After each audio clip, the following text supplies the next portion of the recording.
नमस्कार, जय हिंद साथियों। मां शारदे एकेडमी प्लेटफॉर्म पर आप सभी का स्वागत है साथियों, जैसा कि हम सभी लोग जीएस टॉपिक को कवर कर रहे थे, उसी क्रम में आज जो हमारा टॉपिक है भारत के राष्ट्रपति से संबंधित प्रश्नोत्तर है, जिसे हम सभी लोग समझने की कोशिश करते हैं। प्रेसिडेंट ऑफ इंडिया टॉपिक का नाम भारत के राष्ट्रपति से संबंधित क्या है, प्रश्नोत्तर है। यहां लिखा है, पहला क्वेश्चन है कि निर्विरोध चुने जाने वाले भारत के पहले राष्ट्रपति कौन थे। भारत के वह कौन ऐसे पहले राष्ट्रपति थे, प्रेसिडेंट थे, जो क्या हुए बेटा, वो निर्विरोध चुने गए, कि मतलब उनके अपोजिशन में कोई भी नहीं आया। ठीक है, वो थे श्री नीलम संजीव रेड्डी साहब। कौन थे? श्री नीलम संजीव रेड्डी साहब थे। आपातकाल के दौरान भारत के राष्ट्रपति कौन थे? जब भारत में आपातकाल लगा तो उसमें भारत के राष्ट्रपति कौन थे साथियों? फखरुद्दीन अली अहमद थे। कौन था? फखरुद्दीन अली अहमद साहब थे, जब आपातकाल की बात हुई थी या आपातकाल आया था, लगा था आपातकाल। भारत के पहले कार्यवाहक राष्ट्रपति कौन थे? श्री वीवी गिरी, वराहगिरी वेंकट गिरी के नाम से जाने जाते हैं। कौन? वीवी गिरी का जो पूरा नाम है वराहगिरी या वेंकट गिरी है, और इनका कार्यकाल जो है 3 मई सन 1969 से 20 जुलाई सन 1969 तक था साथियों, 1969 तक था। ये भारत के ऐसे पहले कार्यवाहक राष्ट्रपति थे। हमसे कहा जाए भारत के पहले कार्यवाहक राष्ट्रपति कौन थे, तो हमारा आंसर होगा श्री वीवी गिरी साहब थे, जो भारत के पहले कार्यवाहक राष्ट्रपति थे। ठीक है,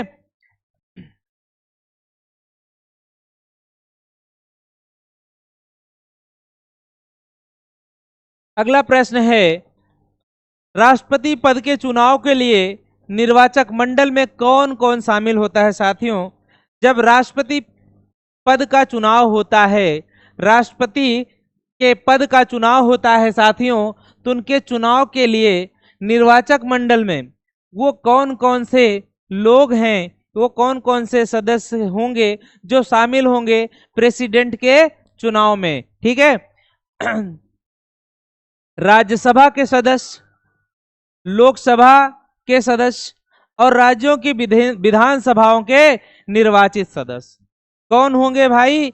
राष्ट्रपति साहब के चुनाव में कौन कौन शामिल होगा? राज्यसभा, लोकसभा और राज्यों की विधानसभाओं के निर्वाचित सदस्य। अगला है, एक व्यक्ति राष्ट्रपति के पद पर कितनी बार निर्वाचित हो सकता है साथियों? राष्ट्रपति पद पे निर्वाचित होने के लिए क्या है, कोई एक व्यक्ति कितनी बार निर्वाचित हो सकता है, क्वेश्चन कह रहा है। इसकी कोई लिमिट नहीं है, इसका कोई बाउंडेशन नहीं दिया है।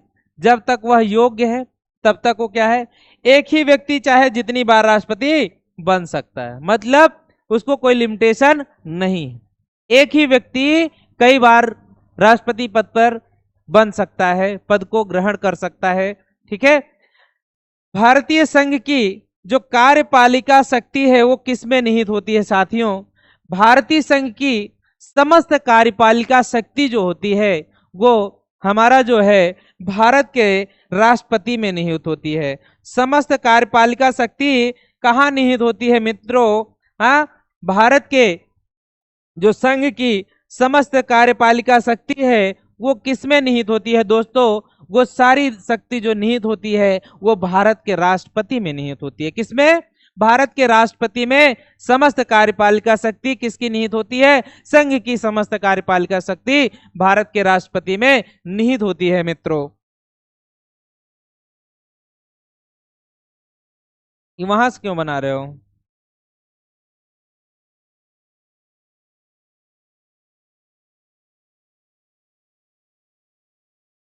नेक्स्ट है, भारत का प्रथम नागरिक कौन होता है मित्रों? ये जितने भी क्वेश्चंस आंसर के माध्यम से हम लेके आए हैं ये सारे पेपर में आया हुआ है मित्रों। ठीक है, कह रहा है भारत का प्रथम नागरिक कौन होता है। भारत का जो प्रथम नागरिक होता है वह भारत का राष्ट्रपति होता है मित्रों। कौन होता है? भारत का राष्ट्रपति भारत का प्रथम नागरिक होता है मित्रों। भारत के पहले दलित राष्ट्रपति कौन थे? भारत के वो पहले दलित राष्ट्रपति कौन थे मित्रों? वो थे श्री के.आर. नारायण। के.आर. नारायण साहब जो थे, ऐसे व्यक्ति थे जो भारत के पहले क्या थे? भारत के पहले दलित राष्ट्रपति थे। भारत के पहले दलित राष्ट्रपति कौन थे? वो थे मिस्टर श्री के.आर. नारायण साहब थे, जो भारत के पहले दलित राष्ट्रपति हुए। ठीक है, अगला है भारत के प्रथम राष्ट्रपति कौन थे? साथियों, जो भारत के प्रथम राष्ट्रपति थे वो थे डॉक्टर राजेंद्र प्रसाद, और इनका कार्यकाल 26 जनवरी 1950 से 13 मई 1962 तक था। कब तक था? 26 जनवरी 1950 से लेकर के 13 मई 1962 तक इनका कार्यकाल था, और यही थे जो भारत के प्रथम राष्ट्रपति भी थे। भारत के प्रथम राष्ट्रपति कौन थे मित्रों? डॉक्टर राजेंद्र प्रसाद। और इनका कार्यकाल कब से कब तक था? 26 जनवरी सन 1950 से लेकर के कब तक था मित्रों? 13 मई 1962 तक था। 26 जनवरी 1950 से लेकर के 13 मई 1962 तक इनका शासन, इनका काल था, टाइम पीरियड था। भारत की पहली महिला राष्ट्रपति कौन थी? कौन है साथियों? जो भारत की पहली महिला राष्ट्रपति हैं वो श्रीमती प्रतिभा देवी सिंह पाटिल हैं। कौन है मित्रों? प्रतिभा देवी सिंह पाटिल। भारत की प्रथम महिला राष्ट्रपति की बात की जा रही मित्रों।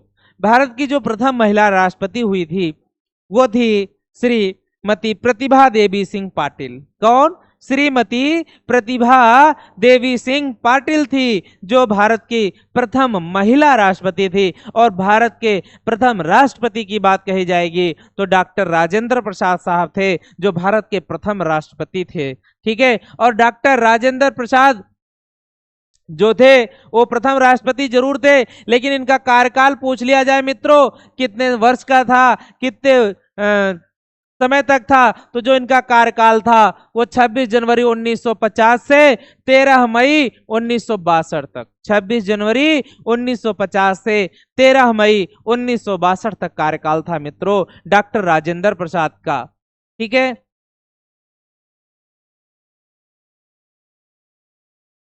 भारत के सबसे युवा राष्ट्रपति कौन थे साथियों? भारत के सबसे युवा राष्ट्रपति जो थे वो श्री नीलम संजीव रेड्डी साहब थे। हाँ, भारत के जो सबसे युवा राष्ट्रपति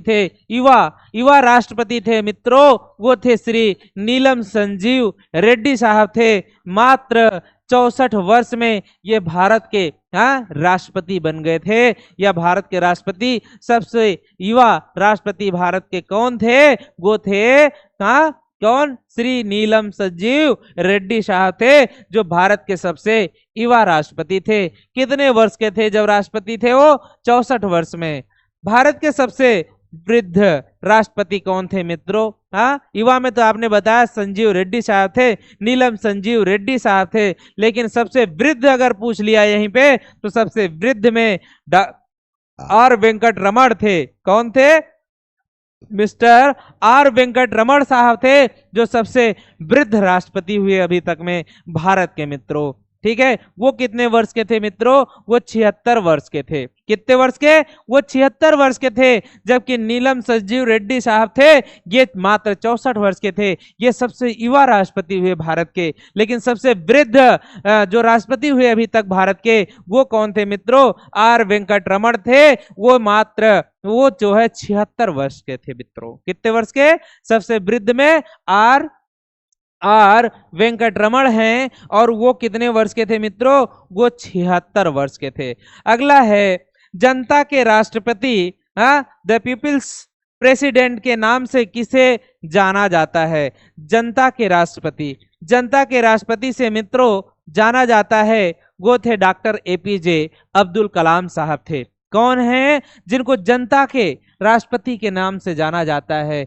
द पीपल्स प्रेसिडेंट्स के नाम से जाना जाता है, जनता के राष्ट्रपति के नाम से जाना जाता है मित्रों डॉक्टर एपीजे अब्दुल कलाम साहब को।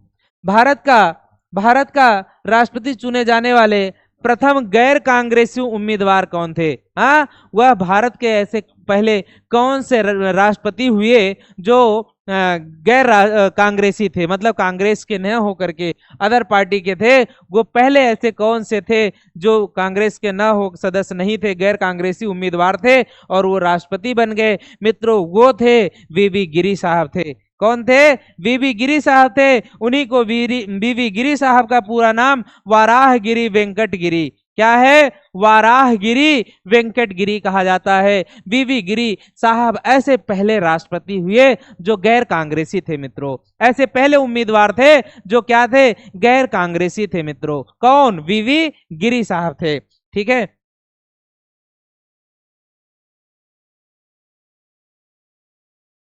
लगातार 2 बार भारत के राष्ट्रपति बनने वाले व्यक्ति कौन थे? लगातार भारत के ऐसे कौन से राष्ट्रपति थे जो लगातार 2 बार राष्ट्रपति पद पर बने रहे मित्रों? वो थे हमारे डॉक्टर राजेंद्र प्रसाद साहब। कौन थे साहब? वो डॉक्टर राजेंद्र प्रसाद थे जो भारत के प्रथम राष्ट्रपति भी थे। 1950 से लेके 1962 तक इनका कार्यकाल था मित्रों। और ये ऐसे राष्ट्रपति थे जो लगातार 2 बार चुने गए या 2 बार अपने कार्यकाल पर राष्ट्रपति बनने वाले व्यक्ति थे ये। ठीक है, लगातार 2 बार राष्ट्रपति बनने वाले डॉक्टर राजेंद्र प्रसाद साहब थे। सबसे कम कार्यकाल वाले राष्ट्रपति कौन थे मित्रों? लगातार 2 बार भारत के राष्ट्रपति पद पर जो बनने वाले व्यक्ति थे वो डॉक्टर राजेंद्र प्रसाद थे।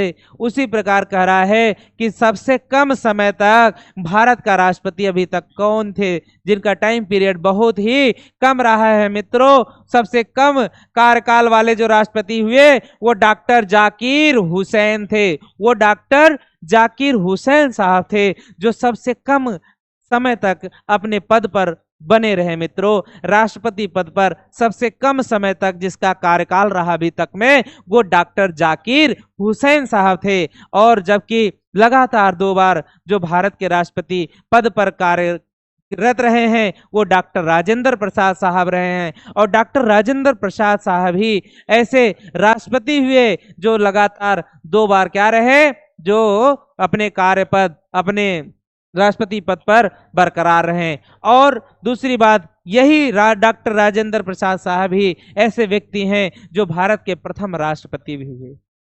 ठीक है मित्रों, भारत के दूसरे राष्ट्रपति कौन थे? प्रथम राष्ट्रपति डॉक्टर राजेंद्र प्रसाद। दूसरे राष्ट्रपति कौन थे? डॉक्टर सर्वपल्ली राधाकृष्णन थे मित्रों। डॉक्टर सर्वपल्ली राधाकृष्णन। इनका कार्यकाल 13 मई सन 1962 से लेकर के 13 मई 1967 तक था।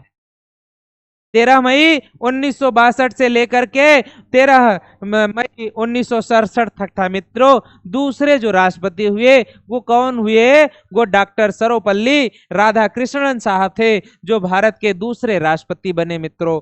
सबसे लंबा कार्यकाल किस राष्ट्रपति का था मित्रों?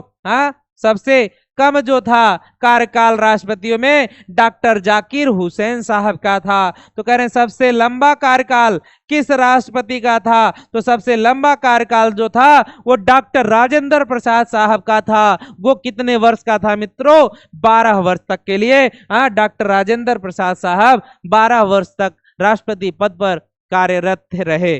ठीक है, अपने पद पर 2 बार इन्होंने लगातार राष्ट्रपति पद पर कायम बने रहे। और अगला है, भारत के राष्ट्रपति पद पर निर्वाचित होने की न्यूनतम आयु कितनी है मित्रों? भारत का राष्ट्रपति यदि आप बनना चाहते हैं, जो योग्यता है भारत के राष्ट्रपति की, वो उनके अगर एज से संबंधित बात कही जाए, वो कितने वर्ष के होंगे जो राष्ट्रपति पद के पर निर्वाचन होने की अपनी न्यूनतम आयु उनकी क्या होनी चाहिए मित्रों?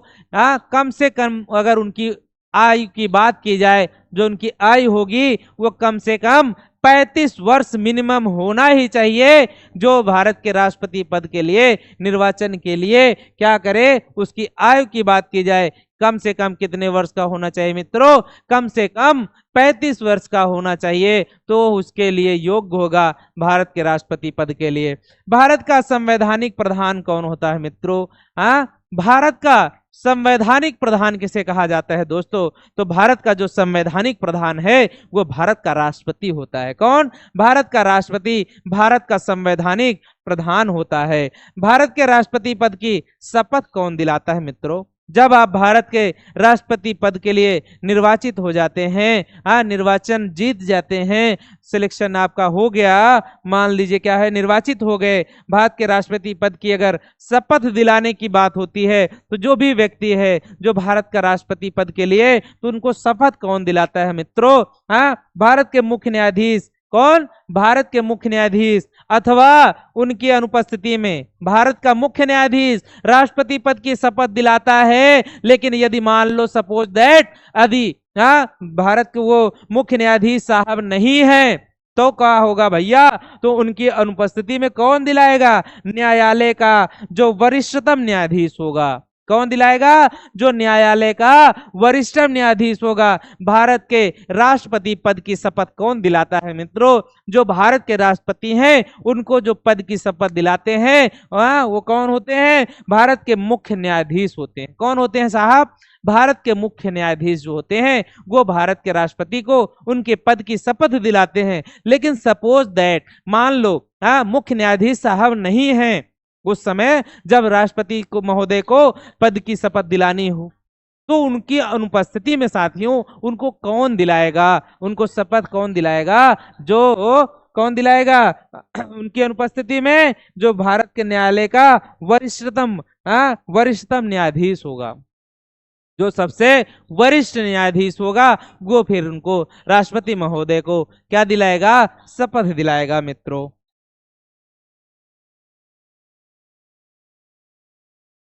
भारत का राष्ट्रपति अपना त्याग पत्र किससे सौंपता है मित्रों? यदि भारत का राष्ट्रपति अपना त्याग पत्र देना चाहे, अपने पद से इस्तीफा देना चाहे, अपना पद छोड़ना चाहे, अपने पद से त्याग पत्र देना चाहे, तो वह अपना त्याग पत्र किसे देता है मित्रों? वो अपना त्याग पत्र किसे देते हैं राष्ट्रपति महोदय मित्रों? तो वो उपराष्ट्रपति साहब को देंगे। किसको देंगे?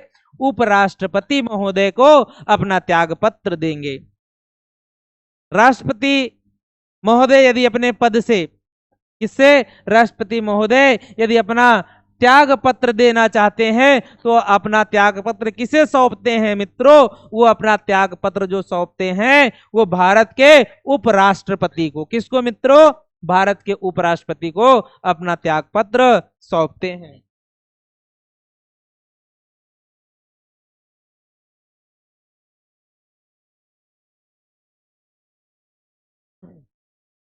भारत के राष्ट्रपति को उसके पद से कौन हटा सकता है? भारत के राष्ट्रपति को यदि उनके पद से हटाना हो तो संसद है जो उनके विरोध में, यह संसद है जो उनको उनके पद से हटा सकती है। भारत के राष्ट्रपति को अपने पद से कैसे हटाया जा सकता है मित्रों? भारत के राष्ट्रपति को उनके पद से हटाने के लिए डायरेक्ट कोई प्रावधान नहीं है। संसद हटाएगी भी तो महाभियोग प्रक्रिया के द्वारा। किसके कैसे हटा सकती है? उनके लिए महाभियोग प्रोसेस है जो राष्ट्रपति को हटाने के लिए हमारे संविधान में वर्णित है। तो महाभियोग प्रक्रिया के द्वारा भारत के राष्ट्रपति को उनके पद से हटाया जा सकता है मित्रों। राष्ट्रपति का चुनाव किस पद्धति द्वारा किया जाता है मित्रों? राष्ट्रपति का चुनाव की बात की जाए तो राष्ट्रपति महोदय का जो चुनाव होता है वो समानुपातिक प्रतिनिधित्व प्रणाली और एकल संक्रमणी मत पद्धति होती। क्या होती है? समानुपातिक प्रतिनिधित्व प्रणाली। क्या है? समानुपातिक प्रतिनिधित्व प्रणाली। और दूसरा है एकल संक्रमणी, एकल संक्रमणी पद्धति के माध्यम से मित्रों भारत के राष्ट्रपति का चुनाव होता है। अगला है राष्ट्रपति के चुनाव के लिए प्रस्तावक एवं अनुमोदकों की कम से कम कितनी संख्या होनी चाहिए? राष्ट्रपति के चुनाव के लिए जो प्रस्तावक है और अनुमोदक हो, उनकी कम से कम प्रस्तावक और अनुमोदक की जो संख्या होती है वो कम से कम कितनी होनी चाहिए? वो कम से कम मित्रों 50-50, 50-50 होनी चाहिए मित्रों। ठीक है, प्रस्तावक और अनुमोदक दोनों की जो संख्या है वो 50-50 होनी चाहिए, कम से कम मित्रों 50-50 होनी चाहिए। अगला है, राष्ट्रपति के निर्वाचन से संबंधित विवादों का निपटारा किसके द्वारा किया जाता है? राष्ट्रपति के निर्वाचन से संबंधित यदि कोई विवाद उत्पन्न हो जाता है तो उस विवाद को किसके द्वारा, कहां पे, कैसे निपटाया जाएगा मित्रों? वो निपटाया जाएगा उच्चतम न्यायालय के द्वारा। किसके द्वारा? राष्ट्रपति चुनाव में, राष्ट्रपति के चुनाव या निर्वाचन से संबंधित विवाद का कोई मामला है, कोई विवादित मामला है, उस विवाद को निपटाया कहाँ जाएगा? उच्चतम न्यायालय में मित्रों। कहाँ पे? उच्चतम न्यायालय में। भारत के राष्ट्रपति पद का कार्यकाल कितना होता है? भारत के राष्ट्रपति का जो पद का कार्यकाल है 5 वर्ष, लेकिन 5 वर्ष बाद भी वह अपने पद पर तब तक रहेगा जब तक कि उसका उत्तराधिकारी पद ग्रहण नहीं कर लेता है मित्रों। भारत का जो राष्ट्रपति हैं, भारत के राष्ट्रपति महोदय का जो कार्यकाल है मित्रों वो कितने वर्ष का होता है? भारत के राष्ट्रपति का जो कार्यकाल है वो 5 साल का होता है। लेकिन क्या है कि यदि ये मान लीजिए 5 वर्ष का होता है, लेकिन 5 वर्ष बाद भी वह अपने पद पर क्या रह सकते हैं? तब तक बने रहेंगे, तब तक बरकरार रहेंगे जब तक कि उसका उत्तराधिकारी पद ग्रहण नहीं कर लेता है। यदि दूसरा कैंडिडेट जब तक उस पद का उत्तराधिकारी जो है पद को ग्रहण नहीं कर लेता है, तब तक वही व्यक्ति, वह पहले वाले राष्ट्रपति महोदय जो होंगे वो अपने पद पर बरकरार बने रहते हैं। लेकिन इनका वास्तविक रूप से कार्यकाल पूछा जाए तो 5 साल का होता है मित्रों। कितने साल का होता है? राष्ट्रपति महोदय का कार्यकाल 5 वर्ष का होता है, लेकिन वह अपने पद पर तब तक बने रहेंगे जब तक उस पद का उत्तराधिकारी पद को ग्रहण नहीं कर लेता है मित्रों। ठीक है,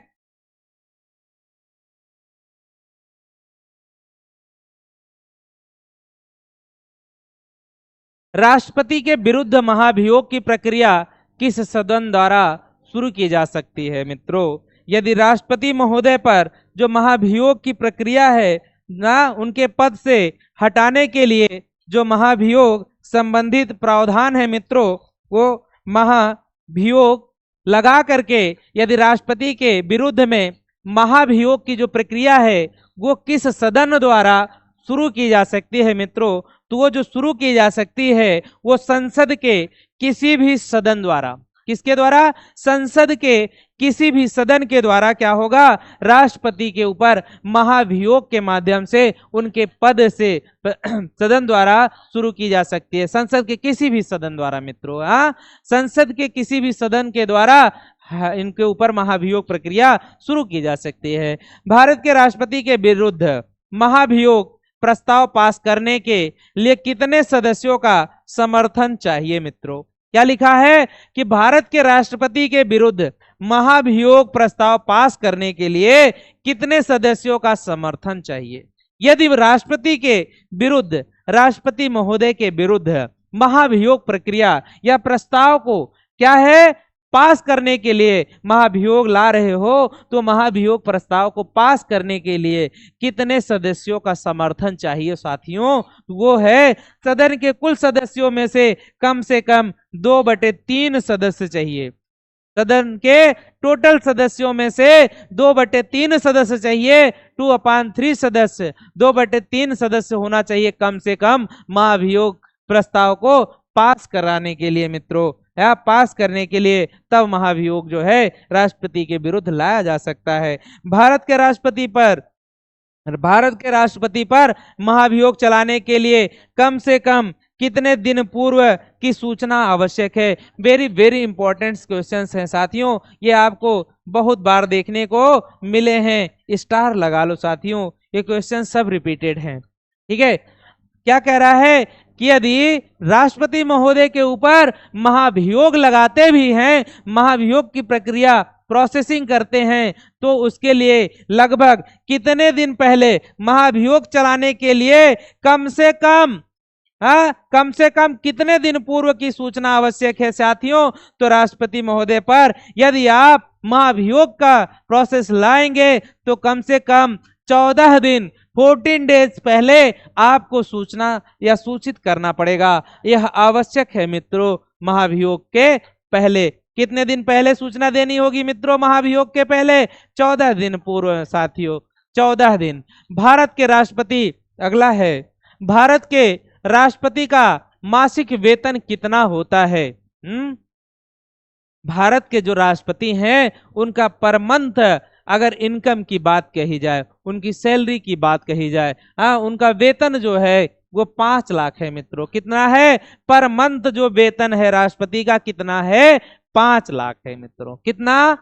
5 लाख। क्या 5 लाख? भारत के राष्ट्रपति महोदय का जो वेतन है वो 5 लाख पर मंथ है। पर महीने की दर से उनकी वेतन या तनख्वाह है मित्रों। राष्ट्रपति पर महाभियोग किस आधार पर लगाया जा सकता है? राष्ट्रपति पर यदि महाभियोग लगाना भी चाह रहे हैं, लगाने का जो प्रोसेस है तो वह किस आधार पर साथियों महाभियोग लगाया जा सकता है? यदि राष्ट्रपति संविधान का अतिक्रमण कर रहा हो। क्या? यदि राष्ट्रपति महोदय संविधान का अतिक्रमण करेंगे तो उनके ऊपर महाभियोग लगाया जा सकता है। वही कह रहे हैं कि राष्ट्रपति पर महाभियोग किस आधार पर लगाया जाएगा मित्रों? राष्ट्रपति के ऊपर यदि महाभियोग लगाना है तो इसके आधार होगा संविधान का अतिक्रमण। संविधान का अतिक्रमण करने के आधार पर इनके ऊपर महाभियोग लगाया जा सकता है।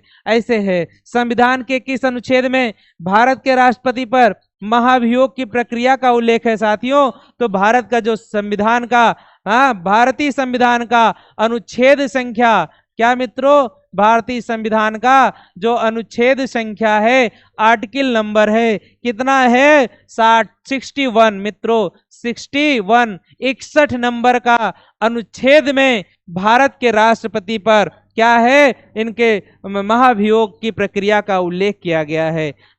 भारत के राष्ट्रपति पर महाभियोग प्रक्रिया का जो उल्लेख है वह भारतीय संविधान के किस अनुच्छेद में है मित्रों? भारतीय संविधान के अनुच्छेद संख्या 61 में वर्णित है भारत के राष्ट्रपति पर महाभियोग लगाने की प्रक्रिया का। भारत के राष्ट्रपति पर महाभियोग की प्रक्रिया किस देश के संविधान से ली गई है? अच्छा, जो राष्ट्रपति के ऊपर महाभियोग लगाने का प्रोसेस है, अनुच्छेद संख्या 61 में जो प्रावधान किया गया साथियों, यह प्रावधान किया गया है। तो जो राष्ट्रपति के ऊपर महाभियोग लगाने का प्रोसेस लिया गया है वह किस देश के संविधान से है? वह है संयुक्त राज्य अमेरिका के संविधान। कहां से मित्रों? संयुक्त राज्य अमेरिका के संविधान से लिया गया है। कहां से? राष्ट्रपति के ऊपर महाभियोग लगाने की जो प्रक्रिया है, जो प्रोसेस है, वो है संयुक्त राज्य अमेरिका के संविधान से लिया गया है मित्रों। कहां से? संयुक्त राज्य अमेरिका के संविधान से।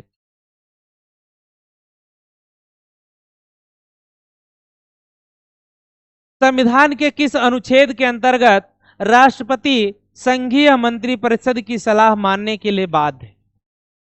वह कौन सा अनुच्छेद है? वह कौन सा आर्टिकल है जिसके तहत क्या है? वह कौन सा अनुच्छेद है जिसके अंतर्गत राष्ट्रपति संघीय मंत्रिपरिषद की सलाह मानने के लिए बाध्य है? संघीय मंत्रिपरिषद की जो सलाह मानने के लिए बाधित है वह अनुच्छेद संख्या 74 है मित्रों। वह आर्टिकल नंबर 74 है। राज्यों में संवैधानिक तंत्र विफल होने पर राष्ट्रपति शासन किस अनुच्छेद के आधार पर लगाया जाता है? क्या कह रहे हैं मित्रों? जो राष्ट्रपति शासन लगता है, अगर किसी राज्य में संवैधानिक तंत्र विफल होने पर, क्या हो रहा है? संवैधानिक तंत्र विफल हो जाए तो यदि वहां इमरजेंसी लाई जाएगी, इमरजेंसी में भारतीय संविधान के 3 अनुच्छेद हैं, 352, 356 और 360 में प्रावधान है, आपातकाल की व्यवस्था की गई है मित्रों। तो उन आपातकालों में जो कह रहे हैं कि यदि संवैधानिक तंत्र विफल हो किसी राज्य में संवैधानिक तंत्र विफल होने पर राष्ट्रपति शासन किस अनुच्छेद के आधार पर लगाया जाएगा, वह अनुच्छेद संख्या 356 होगी। यदि किसी राज्य में संवैधानिक तंत्र विफल हो रहा हो तो वहां पे अगर इमरजेंसी लगानी हो, राष्ट्रपति शासन लागू करना हो, तो साथियों वह किस अनुच्छेद के अंतर्गत लगाया जाएगा, वह राज्य के तंत्र संवैधानिक तंत्र विफल होने पर अनुच्छेद संख्या 356 लागू होगा। क्या लगेगा? अनुच्छेद संख्या 356 में यह क्या है, इसका प्रावधान दिया गया है। किस आधार पे? अनुच्छेद संख्या 356 में। अगला है, भारत का राष्ट्रपति किस अनुच्छेद के तहत उच्चतम न्यायालय से परामर्श ले सकता है? यदि भारत का राष्ट्रपति उच्चतम न्यायालय से परामर्श चाहता है तो वह भारतीय संविधान के किस अनुच्छेद के तहत वह उच्चतम न्यायालय से परामर्श लेगा मित्रों? जो उच्चतम न्यायालय से परामर्श लेने के लिए भारत के राष्ट्रपति को अनुच्छेद संख्या 143 के तहत परमिशन मिलती। अनुच्छेद संख्या 143 क्या है? आर्टिकल नंबर 143 के तहत भारत के राष्ट्रपति जो हैं उच्चतम न्यायालय से परामर्श ले सकते हैं मित्रों। यदि भारत का राष्ट्रपति परामर्श लेना चाहे उच्चतम न्यायालय से, वह परामर्श ले सकता है, लेकिन भारतीय संविधान में ऐसा प्रावधान किस अनुच्छेद में किया गया है मित्रों? तो अनुच्छेद संख्या है 143। कितना है? 143। अनुच्छेद संख्या 143 किसका प्रावधान करता है? अनुच्छेद संख्या 143 मित्रों, अनुच्छेद संख्या आर्टिकल नंबर 143 जो है भारत के राष्ट्रपति को उच्चतम न्यायालय से परामर्श लेने के लिए क्या करता है? सुविधा प्रदान करता है, या परामर्श लेने के लिए उच्चतम न्यायालय से परामर्श ले सकता है। ऐसा प्रावधान किसके अनुच्छेद के तहत है? 143 के तहत है मित्रों।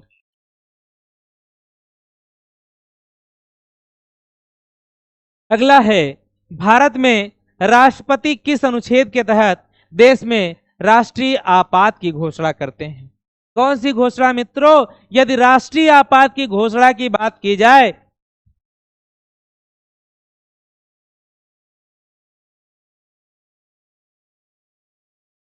भारत में जो राष्ट्रपति महोदय हैं, यदि राष्ट्रीय आपात की घोषणा करें, राष्ट्रीय इमरजेंसी लागू होने की बात करें, यदि राष्ट्रीय इमरजेंसी या आपात की घोषणा करते हैं तो वह भारतीय संविधान के किस अनुच्छेद के तहत करेंगे मित्रों? वह अनुच्छेद संख्या 352 के तहत। मैंने पहले बताया 352, 356, 360 के तहत राष्ट्रपति इमरजेंसी लागू कर सकते हैं। ठीक है, तो जो है 352 के तहत राष्ट्रीय आपात की घोषणा कर सकते हैं राष्ट्रपति महोदय, वह अनुच्छेद संख्या 352 है। अनुच्छेद के तहत, किस अनुच्छेद के मित्रों? अनुच्छेद संख्या 352 के तहत भारत में राष्ट्रपति अनुच्छेद संख्या 352 के तहत देश में राष्ट्रीय आपात की घोषणा कर सकते हैं। ऐसे अगला है, लोकसभा में भारत के राष्ट्रपति द्वारा कितने लोगों को मनोनीत किया जाता है मित्रों? लोकसभा में भारत के राष्ट्रपति महोदय कितने सदस्यों को मनोनीत कर सकते हैं साथियों? 2 सदस्यों को। लोकसभा में भारत के राष्ट्रपति महोदय कितने सदस्यों को स्वयं मनोनीत कर सकते हैं? दोस्तों, लोकसभा में जो है भारत के राष्ट्रपति कुल जो है 2 सदस्यों को मनोनीत कर सकते हैं। वो दोनों जो है आंग्ल भारतीय समुदाय के होना चाहिए। ठीक है, वो दोनों कौन होंगे? आंग्ल भारतीय समुदाय के सदस्यों को मनोनीत कर सकता है। राज्यसभा में भारत के राष्ट्रपति द्वारा कितने सदस्यों का मनोनीत किया जाता है? राज्यसभा में भारत में राष्ट्रपति द्वारा जो सदस्यों को मनोनीत किया जाता है, राज्यसभा में 12 सदस्यों को, लोकसभा में 2 सदस्यों को। राष्ट्रपति राज्यसभा में कितने सदस्यों को मनोनीत करते हैं मित्रों? राष्ट्रपति महोदय जो है राज्यसभा में 12 सदस्यों को मनोनीत कर सकते हैं, लेकिन लोकसभा में कितने सदस्यों को? 2 सदस्यों को मनोनीत करते हैं। तो जो 12 सदस्य हैं राज्यसभा में मनोनीत करते हैं, वो कौन से सदस्य होंगे, कौन से व्यक्ति होंगे जिन्होंने राष्ट्रपति क्या होगा, राष्ट्रपति महोदय जो है मनोनीत करते हैं? वो किसी कला से संबंधित व्यक्ति होंगे, या साहित्य के होंगे, विज्ञान, पत्रकारिता या सामाजिक कार्यों से जुड़े हुए लोग होंगे। ऐसे 12 लोगों को राज्यसभा में राष्ट्रपति भारत के महोदय जो हैं उनको मनोनीत कर सकते हैं। अगला है साथियों, भारत का राष्ट्रपति किस अनुच्छेद के तहत अध्यादेश जारी कर सकता है? जब भी कोई अध्यादेश लाते हैं राष्ट्रपति महोदय, भारत के राष्ट्रपति महोदय जब भी कोई अध्यादेश जारी करना चाहेंगे, वह भारतीय संविधान का कौन सा अनुच्छेद है जो उनको अध्यादेश जारी करने की शक्ति प्रदान करता है मित्रों? तो भारतीय संविधान का अनुच्छेद संख्या 123, भारतीय संविधान का अनुच्छेद संख्या 123 है मित्रों। अनुच्छेद संख्या 123 के तहत जो भारत के राष्ट्रपति हैं वो अध्यादेश जारी करते हैं।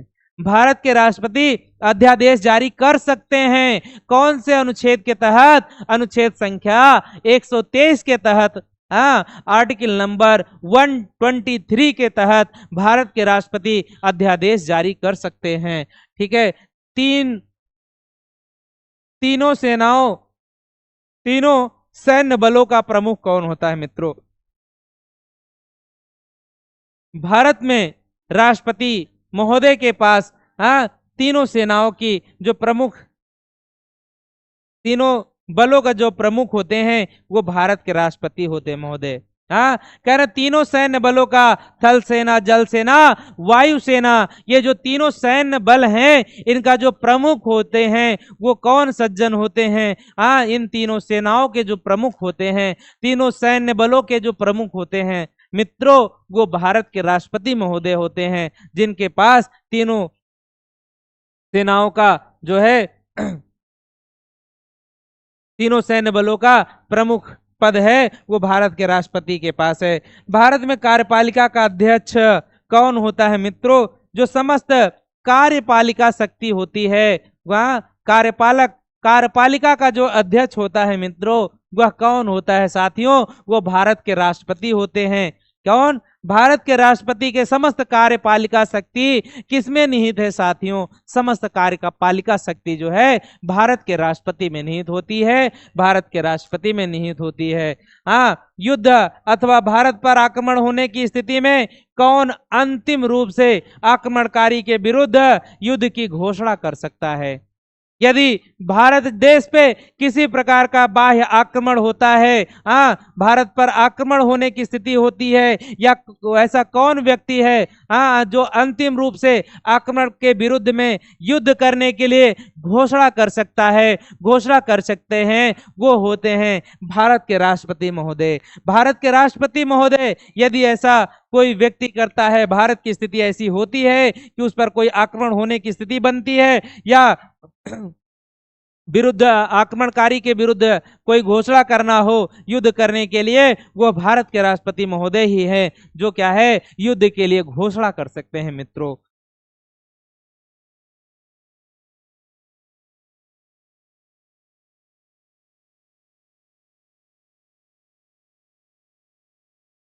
साथियों अगला है, भारत के राष्ट्रपति को पेंशन के रूप में कितना रुपया प्रतिमाह मिलता है?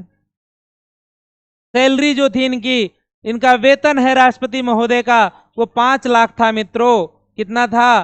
5 लाख मिलता है पर मंथ। लेकिन कह रहे हैं यदि इनके पेंशन की बात की जाए तो 1,50,000 रुपया इनका पेंशन मिलती है पर मंथ। श्री रामनाथ कोविंद कितने नंबर के राष्ट्रपति हुए? जो भारत के राष्ट्रपति में श्री रामनाथ कोविंद साहब थे वो कितने नंबर के राष्ट्रपति थे मित्रों? श्री रामनाथ कोविंद भारत के 14वें राष्ट्रपति हुए। हाँ, भारत के पूछ लेगा कि भारत के 14वें राष्ट्रपति कौन हुए थे मित्रों, तो 14वें राष्ट्रपति श्री रामनाथ कोविंद साहब थे जो भारत के 14वें राष्ट्रपति हुए। अगला है, भारत के राष्ट्रपति को किस अनुच्छेद के तहत क्षमादान की शक्ति प्राप्त है। हाँ, किसी को जो क्षमादान की शक्ति की बात कर रहा है राष्ट्रपति महोदय, यदि क्षमा करना चाहते हैं किसी की सजा को, तो उनको जो है जो क्षमादान की शक्ति प्रदान है। भारतीय संविधान का कौन सा अनुच्छेद है जो उनको क्षमादान की शक्ति प्रदान करता है मित्रों, तो अनुच्छेद संख्या 72। आर्टिकल नंबर 72 अनुच्छेद संख्या 72 के तहत भारत के राष्ट्रपति हैं, उनको क्षमादान की शक्ति प्रदान है, उनको क्षमादान का क्या है शक्ति मिलती है मित्रों, जो क्या करते हैं किसी को क्षमा प्रदान कर सकते हैं। भारत में पहली बार राष्ट्रपति शासन कब लगा था मित्रों, भारत में पहली बार राष्ट्रपति शासन लगा था 20 जून 1951 से 17 अप्रैल 1952 तक। और कहां पे लगा था मित्रों, जब भारत में पहली बार राष्ट्रपति शासन लागू हुआ 20 जून सन 1951, 17 अप्रैल 1952। 20 जून 1951, 17 अप्रैल 1952 कहां पे साथियों, पंजाब में लागू हुआ था मित्रों, राष्ट्रपति शासन लागू हुआ था। भारत के राष्ट्रपति द्वारा जारी एक अध्यादेश को संसद के सत्र शुरू होने के बाद सदन में कितने समय तक रखा जाना आवश्यक है मित्रों, जो भारत के राष्ट्रपति द्वारा जारी एक कोई अध्यादेश है उसको संसद के सत्र को शुरू होने के बाद से सदन में कितने समय तक रखा जाना आवश्यक है।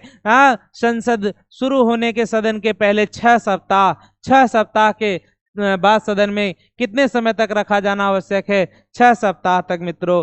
राष्ट्रपति किस सूची के विषय पर अध्यादेश जारी कर सकते हैं। राष्ट्रपति यदि कोई अध्यादेश जारी करना चाहते हैं, संघ सूची, राज्य सूची, समवर्ती सूची, संघ व समवर्ती सूची, कौन सी सूची के तहत अध्यादेश जारी कर सकते हैं राष्ट्रपति महोदय मित्रों, संघ व समवर्ती सूची के तहत। कौन सूची, संघ व समवर्ती सूची के तहत राष्ट्रपति महोदय अध्यादेश जारी कर सकते हैं। भारत के राष्ट्रपति ने किस एकमात्र मामले में वीटो शक्ति का प्रयोग किया था। भारत के राष्ट्रपति महोदय के पास क्या है, वीटो पावर है, वीटो शक्ति है। तू कह रहा है कहां पे, क्वेश्चन पूछ रहा है वो भारत के राष्ट्रपति ने किस एकमात्र मामले में वीटो शक्ति का प्रयोग किया था मित्रों। अभी तक जो भारत के राष्ट्रपति वीटो शक्ति का प्रयोग किया था वह भारतीय डाकघर संशोधन अधिनियम में, भारतीय डाकघर संशोधन अधिनियम में भारत के राष्ट्रपति ने वीटो शक्ति का प्रयोग किया था। नामांकन के समय राष्ट्रपति पद के उम्मीदवार को जमानत के तौर पर कितना रुपया जमा करना पड़ता है साथियों। नामांकन के समय जमानत के रूप में 15,000 रुपया जमा करना पड़ता है राष्ट्रपति महोदय को।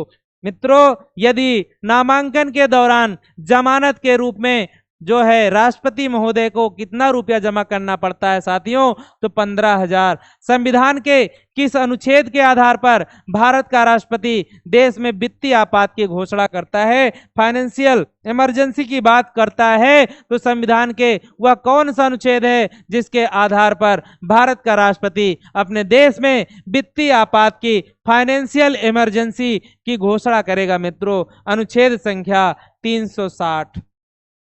राष्ट्रपति महोदय 352 राष्ट्रीय आपात है। राष्ट्रीय आपात अगर कोई बाह्य आक्रमण वगैरह हो रहा है तो 352 के तहत घोषणा करता है राष्ट्रीय आपात की। और ऐसे कह रहे हैं यदि कोई इमरजेंसी है, फाइनेंशियल से रिलेटेड है, कैसा मित्रों, कौन से अनुच्छेद के तहत वित्तीय आपात की घोषणा करता है राष्ट्रपति, तो अनुच्छेद संख्या 360 के तहत मित्रों राष्ट्रपति महोदय फाइनेंशियल इमरजेंसी या वित्तीय आपात की घोषणा कर सकते हैं। वह अनुच्छेद संख्या 360 है दोस्तों, ठीक है।